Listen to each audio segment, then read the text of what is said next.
వీరుడే లేచెను మరణపు ముళ్ళును విరచి సాధ్యమా మంటికి ప్రభువునే ఉంచను అనచి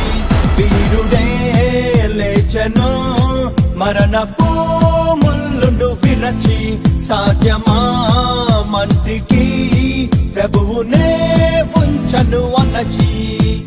మరలను నమ్మి గొప్ప ఆజ్ఞను ఇచ్చి స్థలము సిద్ధము చేయ వెళ్ళనే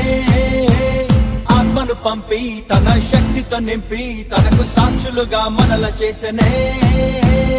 ఉరుమల్లే ప్రకటించేసే ప్రభుని మహిమేటో